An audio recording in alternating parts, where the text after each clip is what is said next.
welcome to Genre Exposure, a film podcast. Join us as we explore the wide world of cinema, broaden our horizons one movie at a time. I'm one of your hosts, Dustin, and, it's actually just me this time, which is a little weird. If you're a longtime devotee of the show and you've listened in a lot, I said I never wanted to do a podcast where it was just me solo. I like, of course, to bounce off someone else, to have that exchange of ideas, especially to get different perspectives when, me and someone else don't really sync up the same way on a film. It's cool to see what someone else sees in a film compared to kind of my perspective. That's part of the fun of doing a podcast to me. That's part of what I've enjoyed about doing this show all this time. So what is this episode, you're wondering? Well, the last 2 years we have had a sort of on October 31st Halloween special bonus extra episode thingy. And if you have been tracking along with the show regularly this year, you know that we have struggled a lot. We kind of keep our private life mostly out of key unless it's relevant for a film or the discussion we're having. But in the shake of things and trying to do all these extra episodes for October like we always like to do, there was just not enough time to squeeze in one more little recording. Mostly that is my fault. I'm about to head off on a vacation for a little bit. Get out of the old Kentucky weather, see some sights around the states, and visit somewhere else for a little bit, recharge, come back re-energized and excited about everything. So I have happened to carve out just a little bit of time before I take off, and I thought in the spirit of keeping up traditions and to not let this ever, kind of fall off the chain we've been keeping going all this time, I'll record just a little short thing to maybe kind of fill that spot still. So, hopefully Jason and Michael, you will be channeling to me your energy to get through this and do it successfully. We're going to keep it super simple. All I'm really going to do is talk about kind of what I've been watching a little bit this month. I've been doing the Horror Gives Back challenge that Unsung Horrors always puts on. I'll definitely put that in the show notes on this episode if you're unfamiliar with it. It's a great, month-long October film challenge where you just watch a horror movie a day. They curate a very excellent sort of prompting where every day you've got like a prompt, a genre or a topic or an actor or something to go off of, which is great to follow. I usually don't just because I've mentioned it many times on the show, but my job, it's kind of hard sometimes with my schedule, so I'm often kind of scrambling just to get in whatever I can get in, or I might have to skip a day, and then on the weekends I watch some extras to make it up. It's very chaotic, so I usually only just get into whatever I can happen to get at in that moment. So definitely go check that out, look it over. If you're listening to this today, of course, it's the end of October. You've kind of missed the boat. Look for it next year. Or, hey, they're going for a good cause. I think it's the Best Friends Animal Shelter. Because effectively, anyone that's doing this, you pledge a certain amount per film that you watch, and at the end of the month, everybody donates to this charity. It's a great way to take our love of film and cinema and just put it toward a good cause. In this, our most holiest of months for horror. So, if you've looked at the title for this episode, you're going to see that it's called Dustin's Halloween J-Horror Journal. Now, that is because I went on a bender where I watched 1 or 2 J-Horror films, and then it just kind of, I hadn't watched any in a while, and I don't know why, just in the scheme of things, I hadn't really circled back to any or had something new on my plate. And it just started this spree of like, man, I gotta watch more. And so that colored a lot of my 2023 Halloween watches, is just getting into a lot of some J-horror I've never seen, and then also revisiting some classics that I love and just wanted to experience. So I think first, before we get into kind of the main ones I really want to talk about, I just want to highlight a few super quick, just to, get it out there. Really close at the very first thing I watched for the month, on October 1st, I checked out No One Will Save You. Now, this is a new film. It just came out, 2023, directed by Brian Duffield. It's actually like an alien invasion abduction kind of film. And it dropped on, I want to say, Hulu. So it's pretty easy to get at.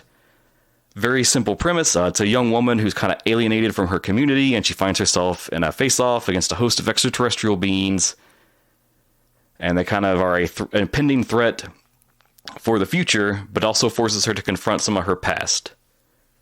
Very clever film, I thought. It there's not a lot of dialogue in it, and you don't even really notice it till you're maybe, I would say about halfway into the film. It really registered with me that like, oh wow, no one's really talking in this film, but it's so atmospheric and so engaging. It just really, really pulls you in. And it is a very classical kind of like alien horror film where it's like, rural kind of farmhousey location that's isolated from everywhere else. You got a character that's a loner. She's got some sort of a controversial reputation in the town, so she doesn't have a lot of people that she can rely on or depend on. And then, the weirdness starts and aliens start showing up. And I really like the design of the aliens. It kind of pulled on some of like the perceptions that you've had if you've ever listened to like actual people's accounts of like when they claim they've encountered aliens. So I felt like it was nicely rooted in that, I guess I would say, subculture of like UFOs and alien abductions and all that stuff. They let the lead be very resourceful, which was cool. She actually puts up a pretty good fight back then against the aliens, even though they've got all this technology behind them. I just thought it was really clever and really smart, especially for maybe, I would say this is a genre that's a little played out by this point. So it's always cool to see something fresh in that respect. Just some shout outs for some classics. I revisited Tales from the Hood. I think that's always a classic.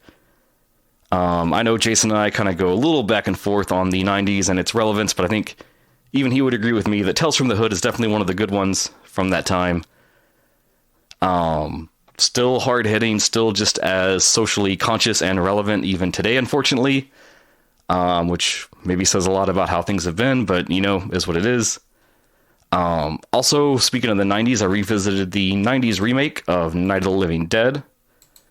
I don't go back to this one as often. I don't know why. I think Tom Savini did a great job with it. It managed to kind of do its own thing while still being a remake of Night of the Living Dead. And that's maybe the right play, because I think, the original is just such an iconic classic. You can't just redo it and expect not to change anything or just somehow do it the same but better.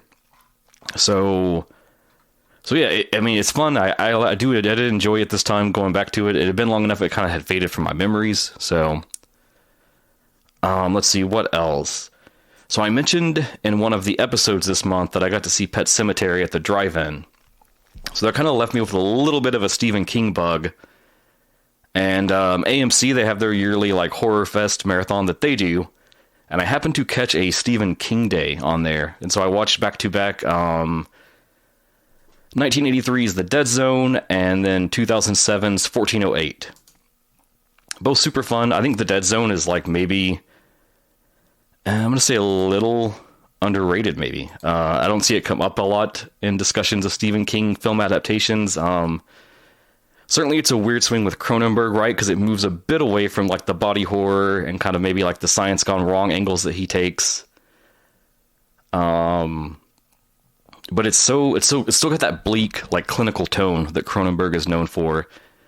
And I think it's so gripping and so relevant, and like the love story between the leads is like so tragic. And, Christopher Walken plays it so well, and it really, it's one of those things. I love films that ask a big question. And this is one of those where you can watch it and be like, well, what would I do in this situation? It kind of harkens to that idea of that, like that classic, like theory concept sort of thing where it's like, if you could go back in time and kill Hitler before anything like developed with him, would you do it or not? And it gets into like the morals of that and the compulsions of that. And, just a really great film, especially in the range of Stephen King stuff. 1408, a little weaker. I don't think it's quite as bad as some may say. I guess it's got mostly middling reviews I would see online, but, I've always liked it. I like John Cusack as the lead. I think he gives a good performance. For that time, 2007, I think it's a pretty passable horror film. But that's just me. I think that's the only like ancillary stuff I want to highlight that I didn't really get a chance to. Oh, there is one more. I have to get a little full moon in every October, so this was like a to-be salvage one night where I needed something really short. I noticed this clocked in at about an hour and 10 minutes, so it seemed like a good fit. Hadn't seen it since way, way back. probably when I was in high school, maybe, but I circled back around to 1999 for David Dakota's Witch House. The premise kind of gives you some pedigree. It's mentioning Dunwich, so you're thinking like, oh, we're in for some Lovecraftian stuff, but that's really, it's really not the case. But it's definitely one of those more like, fuck it, I just want to have fun kind of movies. It's basically a group of 20-somethings. They all get together at this old dilapidated house to have a strange party, and the host is kind of this weird member of the friend group named Elizabeth that's a little more like witchy, gothy, she's like the outsider one. And so, of course, they're kind of all the friends are like in on this because they're like, oh, well, she's going to know how to throw a good Halloween party. And if, as I'm describing this, you think this kind of just sounds like Night of the Demons, you would pretty much be correct, except instead of summoning demons and possessing people, they summon an ancient witch named Lilith, who was burned at the stake and now wants revenge. And as you might imagine from that runtime, it basically has none of sort of the gravitas or depth of Night of the Demons. The characters are very tropey, very generic.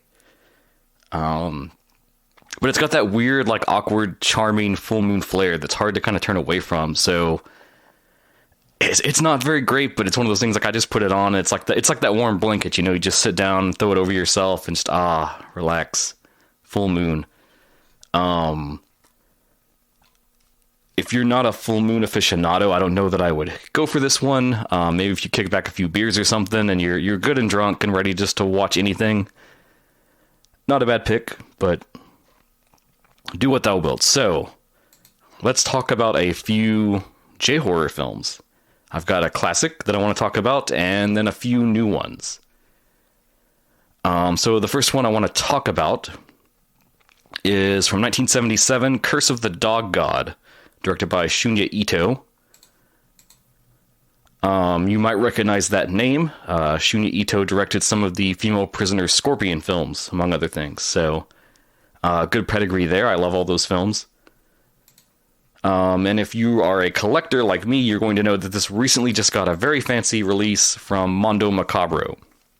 The past little bit, they've kind of been licensing some of the Toei-related horror films from like the 70s and the 80s, which I think is fucking amazing. I hope they keep doing that. I know they released this, and I think it was The Inferno at the same time, and they both sold out really super quick. So that's a good sign. I hope they'll keep continuing and doing more with that. But yeah, man, like, so this movie, like, it's fucking bonkers. First of all, if you just love it, just a crazy off the rails film, this is that caliber of what you're wanting. It's somewhat considered kind of like an Exorcist riff because of, of course, we were in the 70s, 73, The Exorcist came out, spawned many, many films. This sort of tried to imitate and pull on a lot of its ideas and kind of cash in on the craze around it. Of course, our favorite and beloved Lucio Fulci made his own Manhattan Baby, which is interesting but questionable. So, Curse of the Dog God, you've got this rural village, and they've got this legend about a curse, about a dog god of the area, and this mining corporation comes in, and they're just looking, to mine for minerals or gold, silver, whatever they can find. And kind of in the course of that, the big focus is they find like a deposit of uranium. So there's all this interest in like mining all of that out. And as they try to kind of set up shop there, they accidentally destroy a small little wayward country shrine. And then also accidentally run over one of the village kids' dogs. So that kind of sets up this ominous background to everything. And then our central lead, he is one of the mining employee companies, and he's set to marry a daughter of one of the prominent families in the village. And so sort of amid all of this dog god, it's like vengeance starts to come for the people who have taken action against the town to try to like exploit it and do wrong. So the kind of love interest of the lead, she gets possessed by this spirit, and it goes through a lot of like the cycle of like The Exorcist, right, where they're trying to find like a scientific explanation for it, and Eventually, in the end, their only recourse is to kind of return back to the village and go through this kind of exorcism to save her. Which, of course, it's a J-horror film, so it's never going to go right. And then people start dying, and things get crazy, and there's all kinds of secrets and hidden family stuff going on, and it just gets really interesting and really odd. And it's one of those things, like, when you think you've got it figured out, you get to the final act, and you just get this huge info dump of, like, weirdness you had no way to know about, and then just things get crazier and crazier right up to the very final moment. I think it's one of those ones where if you're just a general fan of genre cinema, if you already like horror too, then it's just like, it's such a delight because it's so many things kind of fused together in this weird connection. And I guess to make this maybe somewhat more worthwhile than just me talking about films I've watched, I thought I would share a little info, maybe you can walk away and say like, hey, maybe I learned something today on this Halloween day. So the central thing, this dog god that they're talking about in this film, it relates to this mythology thing, this type of spirit, creature, entity type thing in Japanese mythology called Inugami, which literally that translates as dog god. You might translate it as like dog spirit. But it's a spiritual possession from a spiritual force made from a dog. It seems like legend of this came rooted out of Shimane Prefecture in Japan. There's several other different theories. Sometimes people connect it up with the legend of Kitsune, like the fox spirits, which are if you've done too much Japanese cinema at all, you've probably encountered that idea as well. I first learned about this, I think, from a manga, some random horror manga I was reading, and I think what was crazy about it to me is some of the variants on the legend. So I'll just give you a little general backstory on this. So the phenomenon of Inugami spiritual possession was a kojutsu, and that means sort of like a ritual that can be done that involves the spirit of certain animals. It was an act that was banned back in the Heian period and was thought to have spread throughout the population. And it was known to involve cutting off the head of a starving dog and then burying the dog at a crossroads to inflame its grudges as people pass over its head, so that spirit would turn into a curse that could then be used and directed at someone. There's all kinds of different variants, and I know that's super fucking dark, right? That's crazy. Great for a horror premise, though, in any kind of story. So, the legend I know, which I guess probably came from this manga, it was you take the dog and you bury it in the ground and you leave just its neck up exposed. And then you set out food in front of it, but far enough back it can't get to it. So it has to sit there and struggle and starve for days and days and days until it is nearly dead. And then you decapitate it. And that's kind of sort of the legend they pull from to use in this film. And there's this crazy act near the end where the dude does this ritual, and then you've just got this really cheesy prop dog head, and it's just fucking flying around Mystics in Bali style, just going at people. It's completely insane, but it was super fun as far as a film. A little tragic of this is a legend, but is what it is. There's a lot of legends that have kind of darker premises to them. So I'll definitely throw maybe a link to the Wikipedia page about this in the show notes if you want to read more and read different interpretations of it and ideas, and also see some of the other places in popular culture where it's popped up. If you've much of an anime watcher, you've probably came across it at some point. Even bigger series like Inuyasha, they've featured an Inugami at times as some kind of element to the story. So that's super fun. I assume most of the Mondo Macabre releases, they go back and give it a standard edition. So hopefully that will come out and more people can get at it. I don't know if I don't think it's on streaming anywhere, but maybe in a little bit it'll get put somewhere so more eyes can get on this. But if you like your 70s horror, you like your Japanese horror, this is one to go seek out and look for. So the other three I want to talk about is actually a trilogy. I had seen some of these before, but I'd never seen the final film, and it's now accessible on streaming. So I thought I would just talk about all three, just kind of to wrap up this short little thing, and then there we go. So, talking about some films from Takashi Shimizu, a favorite of us here at the show. Of course, you're going to know him for The Grudge, probably before anything else.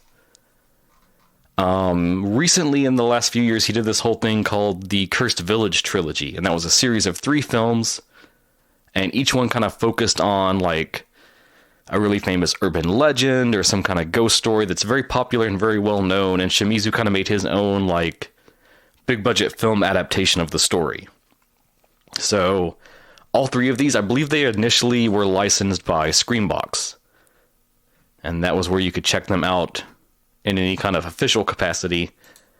But now these are also on Tubi.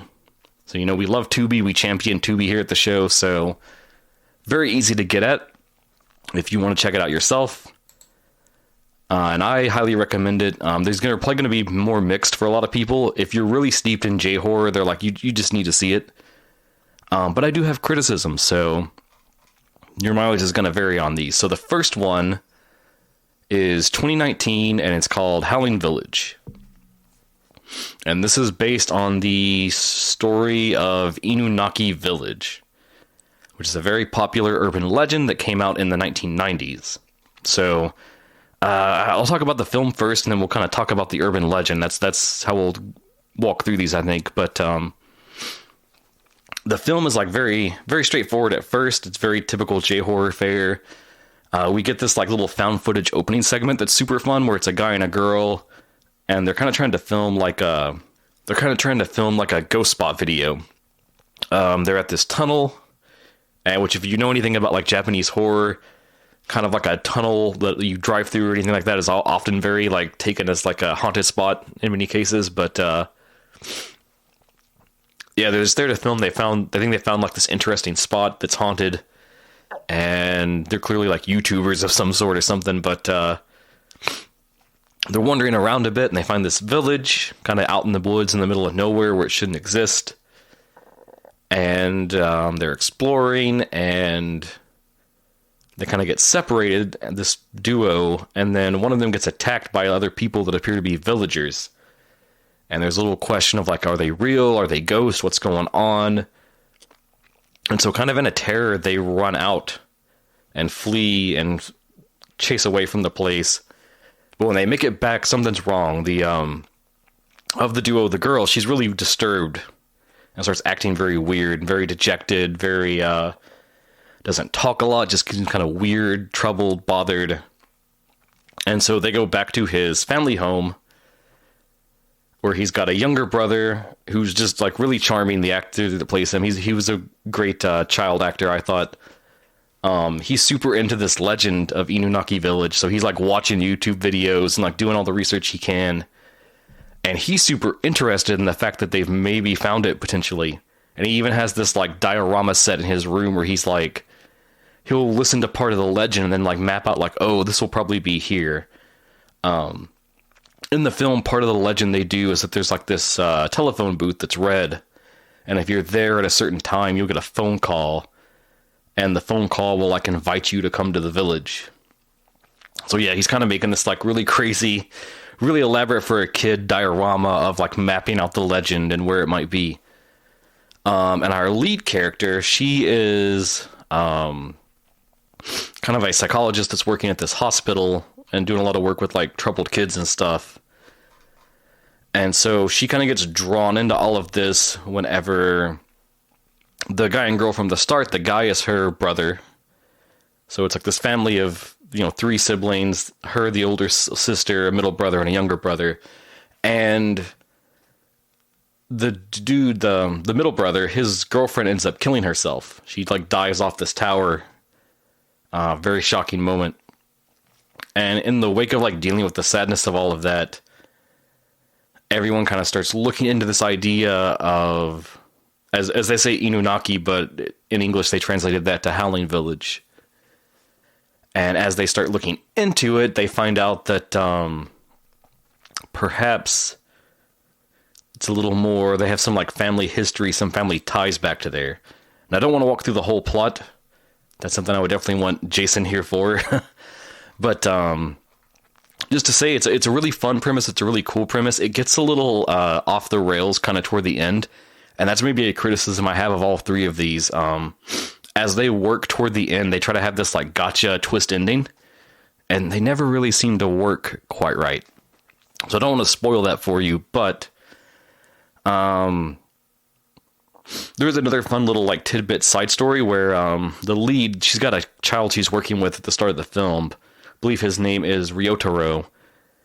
And she the lead, she's like very psychically sensitive, so she can kind of see spirits and sense them and stuff. And she realizes that this kid, they're bringing him there because he's kind of like weird, antisocial, and the parents are worried because he was adopted. And we find out that like his parents died, and the spirit of his actual mom is kind of like haunting him, but not really in a like malevolent sense as much as she is just kind of trying to like watch over him. And so across the film, we start to see her psychic abilities kind of grow and develop. And amid trying to solve the mystery of this village, she's also trying to help the kid because he becomes a target with these malevolent spirits as they realize that he is like kind of psychically sensitive as well. It doesn't really go too far with that, but it is an interesting thing where then they give him like little cameos in the other two films. Like he's sort of the through line that connects these. So the actual legend, it's supposed to be about a village that's in Fukuoka Prefecture. And the premise is that it's kind of supposed to be this village that was like, at a time, at a place. And the residents like really didn't want to modernize, and they actually even refused to agree with like the Japanese constitution. And they say that like some kind of accident happened, everyone died, all kinds of things like that. And they say that sometimes you can find it or find a way to get transported there. It was a really popular urban legend, and I know that it started in the 90s, and then as you go, when it gets into like, online times, and we've got like message boards and things like that, it became a really popular, I guess you would describe it as a creepypasta that just got passed around and retold and added to and changed and evolved. So let me account to you kind of the basics of this legend. So Inunaki Village is a small and easy to miss town and a forest located in Fukuoka Prefecture, to the east of the Inunaki Mountain, next to the most upstream tributary of Inunaki-gawa and the western edge of Wakamiya. The residents of this village refuse to accept the Constitution of Japan. Near the entrance to the village, there's a handwritten sign reading, "The Japanese Constitution is not in effect past here." In order to find the village, one must take a small side road past Old Inunaki Tunnel. And kind of one of the original stories where they described this place, they said it was happening like in the early 1970s.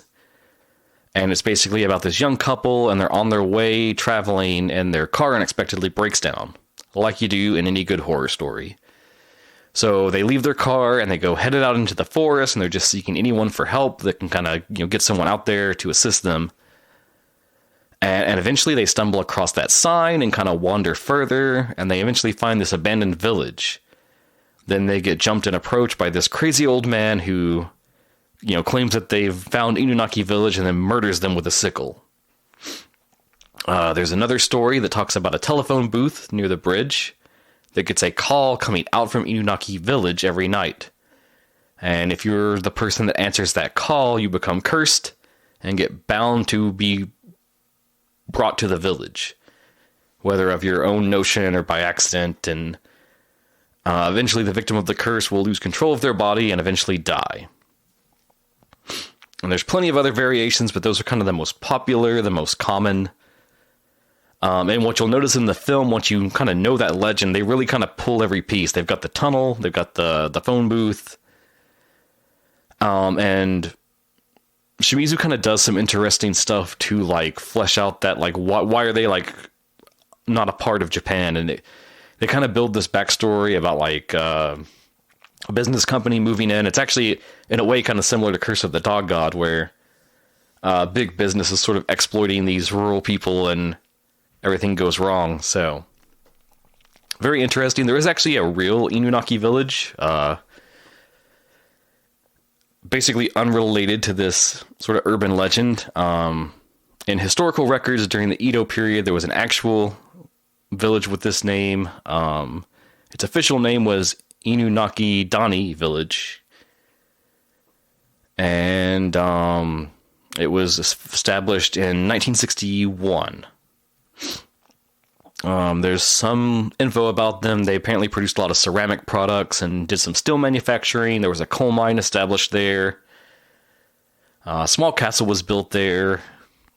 And then eventually in 1889, they introduced this sort of premise called the town and village system that sort of like reestablished the lines of like cities and regions in Japan. And so this Inunaki Dani was integrated into the nearby Yoshikawa village, which then later merged with other areas over the intervening years, and then it all became the city of Miyawaka. The actual site of Inunaki Dani was submerged in 1986 due to the construction of a dam, and then the residents were relocated into other areas in the area. So kind of like, how did this start? Basically that tunnel that was like in the area, that's always been considered to be haunted. There's stories of murder cases happening in and around the tunnel. The original tunnel was built in 1949, and then they later constructed a nearby second one that was a bit more improved in 1975. And so because of that, the old tunnel became unused and kind of closed off. And the story goes that on December 6, 1988, 5 young men abducted and tortured a factory worker whose car they were planning to steal, burning him to death with gasoline inside the old tunnel. The perpetrators were arrested and sentenced to life imprisonment. And then they sort of like bricked up, walled up the old tunnel so people couldn't go in there. Officially, the first mention of this story online apparently dates to 1999. And it was something to do with Nippon TV received a letter from an anonymous person which described the legend of some murders that happened. And that prompted them to kind of go up there and like film a little show about it. And that popularized the idea even further. Pretty interesting background, I think. There's some other media that's been inspired by it. There's an anime called The Lost Village, I believe from 2016. That's sort of inspired by it. And then if you are sort of an anime horror fan, you're probably familiar with my favorite mangaka, Junji Ito. Great artist, does some great short horror fiction. And he has his own kind of interpretation of the legend called The Story of the Mysterious Tunnel. So that was 2019, and then he followed this up in 2021 with Suicide Forest Village. So first things first is this seems like it's going to be much more prestigious because Suicide Forest, you probably are at least familiar with that idea. Aokigahara, this really famous region that's known for being a popular suicide spot. But this film, I would say, to me, it's the weakest of the three. Mostly because it's a little split in its focus. It seems like it's going to be about, right, the Suicide Forest. And I'm sure it's better than that American film that tried to swing in that direction, because that was less said about that. I don't even remember the title right now. Maybe just The Forest or something like that. But yeah, so what this does, though, is it is about that, but it's also kind of about this other, again, like an urban legend ghost story sort of thing that's been more popular in recent years. And that is the story of the Kotori Bako. So the Kotori Bako is supposed to be this, like, really disturbing, like, urban legend story. And it's about this idea that it was like this puzzle box that was made for children. But they say that it's like this mysterious thing that when you find it, it's got this intricate design. And it's like this child capturing box. So it like draws children in and gets them to want to like play with it. And apparently anyone that encounters it will get sick, cough up blood, fall to the dirt, and spasm around, and ultimately die if you've just even contacted it at all. And there really never seems to be a way to get rid of it or destroy it, and the only thing to do is to really kind of like seal it up and hide it away somewhere where its curse can like eventually sort of feign and wear off and just stop impacting everything. They say that if you could ever look inside it, you find the remains of a person. And so yeah, it's just this big, badass Japanese cursed box. There's been other films that have kind of swung an attempt at adapting this. I think there's even one just called Kotori Bako. So this film, Suicide Forest Village, again, you've got a family that's kind of the center of it all. And in this case, we've got two sisters. And the one sister's a little quiet, a little dejected, a little kind of in her own world. And she's a part of this online group that likes to research the paranormal. And they kind of, hook up on like Zoom and just chit chat and talk ghost stories, urban legends, all that kind of fun stuff.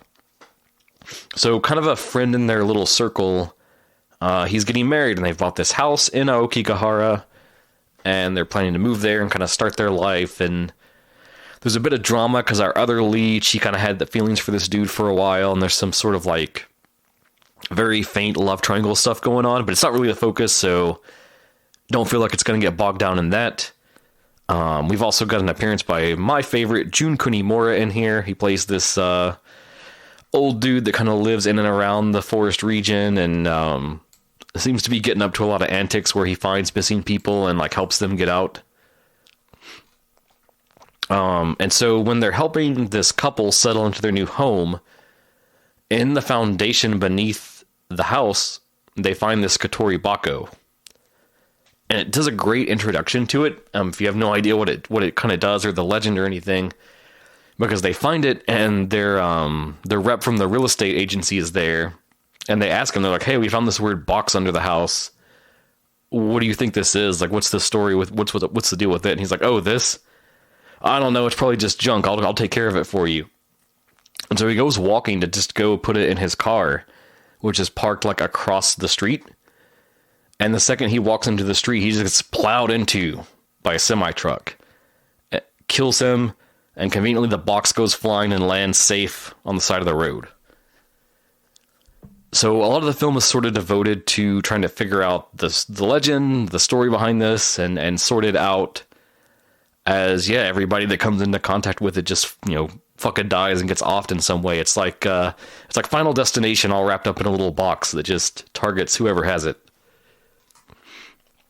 The acting's good here because of the box and the kind of the premise that, like, even encountering it, the, like, universe conspires to kill you.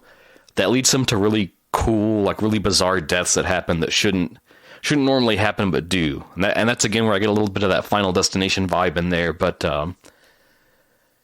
it's got, like, good atmosphere, good energy to it.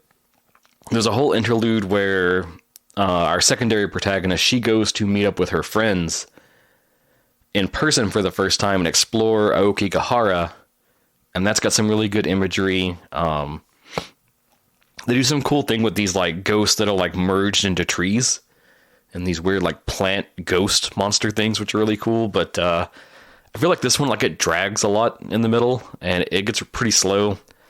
I believe if Jason were here, he would let us know that it's uneven, perhaps. And it just, I don't know, something about the ending too. It's one of those ones where it's really weird and nothing ever quite adds up the right way about it. But, if you enjoy your J-horror, I think it's still worth a look. But it was a little dip down for me compared to the first one. So let's see. Here's just a little info I pulled from a site that kind of had a write-up about the Kotori Bako, just to give you some info. So, although a puzzle box for children, the Kotori Bako has urban legends dating back throughout history. One village learned from their mistake of opening such a box. Long ago, there was a small village which lived tucked away in the mountains of Japan. One day, the head of the village discovered a mysterious box with a beautiful, intricate design. Upon parading the box around the village, women and children were drawn to the object, begging the head of the village to open it and show what was inside. However, they found the puzzle was too difficult. Which, that's one thing I want to highlight. Some versions of the story talk about how you have to, like, solve sort of like a sliding tile puzzle that's on the box to open it. Big Hellraiser vibes there. That would be, there's a lot of Hellraiser comics. I don't know if one has ever tried to like connect the dots. I remember reading some where like they imagine different configurations of like what the Le Marchand box can be. So that's my like free idea to the world, I guess, is if no one's ever linked that with the Katori Bako, that could be a cool idea. Give me my J-horror Cenobites. I'd like to see that. But so suddenly, the women and children grew ill, coughing up blood and falling to the dirt as spasm after spasm racked their bodies. Within days, anyone who had ventured near the box had fallen sick with mysterious illness, and the women and children who were once so curious to open the box became the first to perish from the violence of the disease. In the hopes of cleansing whatever curse the box had brought, the head of the village locked it away in the village shrine, declaring it to never be touched again. Years later, when the horror of the Katori Bako had faded to a disbelieved tale, a group of people found the box within the shrine. After working at the puzzle, the box sprang open to reveal the contents. Inside were the remains of a human corpse, the head somehow shrunken yet preserved with its eyes wide open. Immediately, the people who discovered it fell to their knees, gagging on mouthfuls of blood as they choked and spasmed. Within hours, the population of the village was decimated as men, women, and children fell to a quick and violent death, their screams ringing out over the mountains. So yeah, I love this about J-horror and like Japanese ghost stories and legends. Like, their ghosts don't fuck around, man. Like, you get in their path and you're dead. You're done. There's no answer. There's no solution. You're just fucking done, and you're on the countdown clock. It's and all the most popular J-horror, you get this, right? Like The Ring. You watch that tape, boom, 7 days. I don't know how many of you actually keep up with like the newer Ringu films, but I believe these days they just go by Sadako. But yeah, like in some of those they've updated it so once you watch the tape, it's like 24 hours. Like, they don't play around. Same thing with The Grudge. You can't escape it. You step in that house, you're fucking done. I really love and appreciate about that, especially like, I guess kind of just the bleakness of it, that like, this is some bad shit and you even fuck around with it even once and that's it. So that brings us to our final film of this trilogy, 2022, Oxhead Village. So for this one, I had not seen this one yet. I hadn't had a chance to get around to it, and I suppose Screenbox licensing it was kind of its first debut over here. So this is my first chance to get at this one. And I was curious kind of what I would think, because I really liked Halloween Village a lot, other than the ending. And then Suicide Forest Village, I was a bit more mixed on.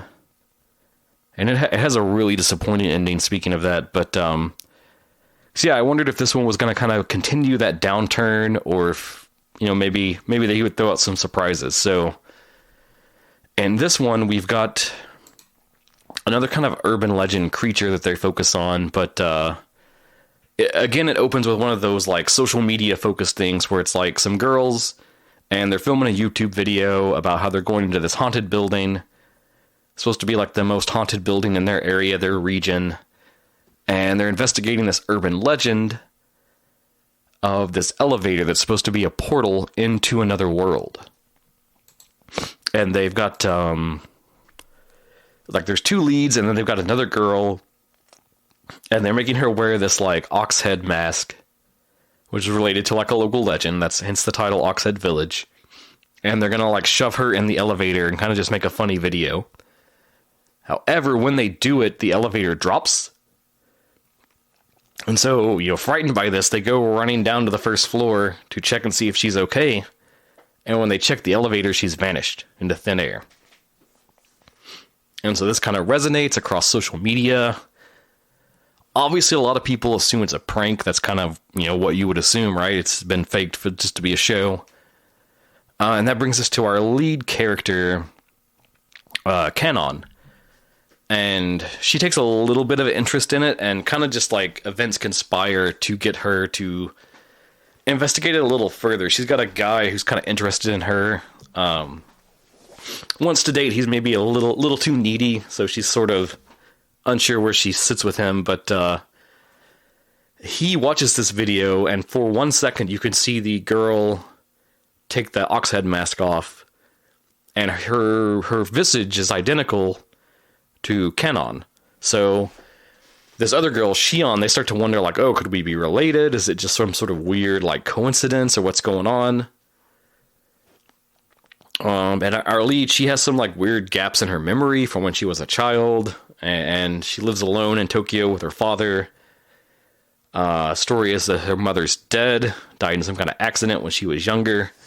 So they kind of pack up and decide to go investigate this and see what's up. And that leads them into this potential that maybe her mother isn't dead, maybe she actually has a twin sister. And the story of this village that has this sort of, like, really backwards custom where they considered twins cursed, and they would have this ritual to sacrifice them to this ox-headed deity. I don't want to say too much more about this one. I don't think it is the newest of the bunch. And kind of letting it play out's the interesting part, like what's really going on here. I think maybe conceptually this one's like the best of the three. Though if you ran them up against each other, I might pick Howling Village as my favorite. But the legend this one touches on is like really, really cool. So it's the story of Gozu, or you would translate that as cowhead. And you may be familiar with this from some other Japanese horror films. Miike has the film Gozu, which features this, and there's some others. But so Gozu, it's also known as Oxhead, and it's an urban legend about a fictional story.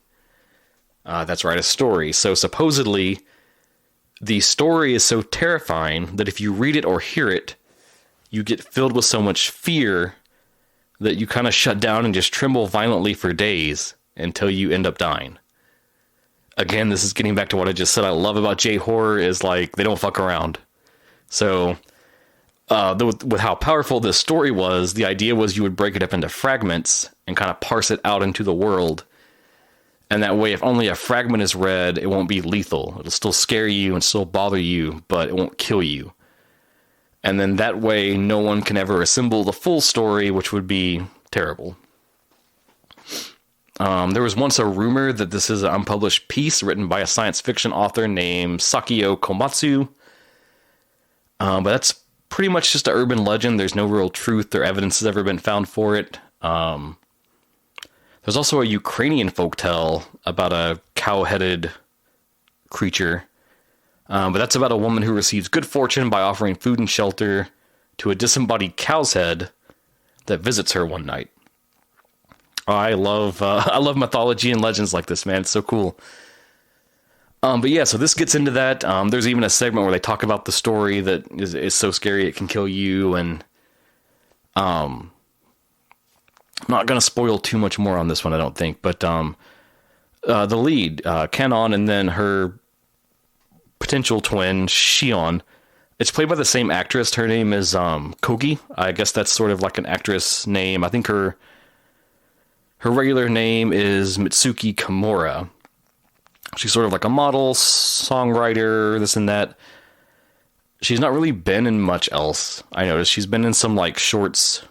I guess this is her only feature film appearance. She has a really good visage, gives a really good performance. I would love to see her in more things. And I also maybe had a little bit of a soft spot for this film because her grandpa is played by Akaji Maro. And he is famously one of the lead detectives in Suicide Club. And several other Sono films he also appears in. And plenty of other cult Japanese cinema. He's in Shinya Tsukamoto's Gemini. He pops up, I think, in Toshiaki Toyoda's Porno Star as well. Just one of those great, like... very classic genre actors from Japan. Like, he's got such a notable visage to him, too, that if you've seen him in anything else, you'll immediately notice him when you see him. Oh, and then, of course, I've probably missed the most obvious thing that he's appeared in, which is that he is Boss Ozawa in Kill Bill. That's probably where most people are going to know him from. That just came back to me, so... So yeah, it's 3 films, each one about a cursed village, each one kind of pulling from a really popular Japanese urban legend, and it's just Takashi Shimizu kind of trying to give his spin on them.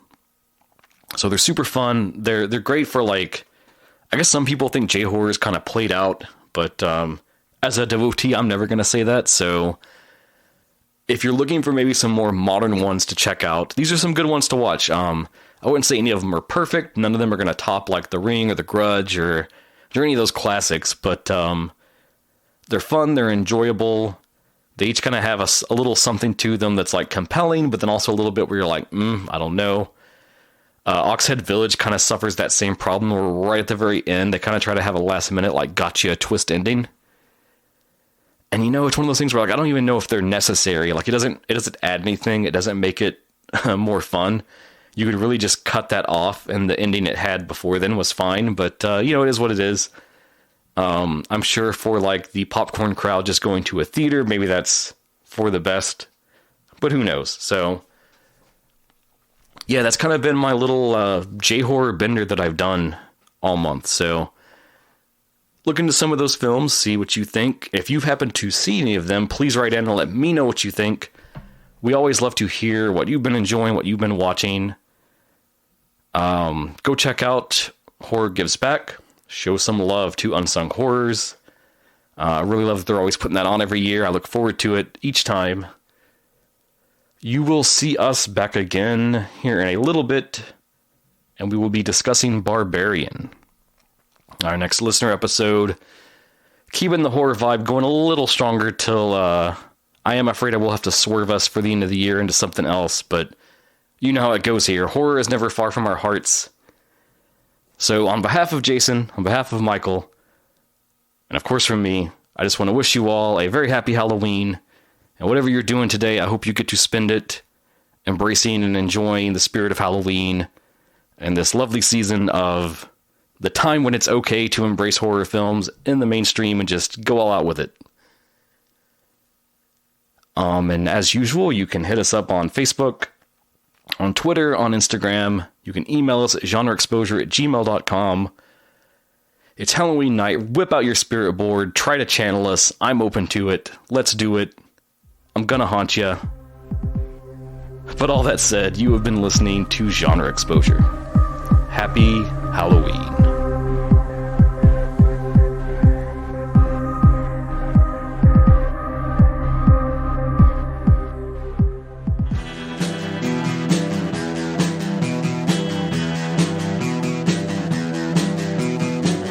You're listening to the Prescribed Films Podcast Network, home to hundreds of hours of free podcast entertainment. The shows on this network all have a common goal, providing you with the best discussions about movies and other forms of entertainment media. The PFPN hopes to fill your earholes with audio joy. Visit our website with links to all the other amazing shows at www.thepfpn.com. Thanks for listening.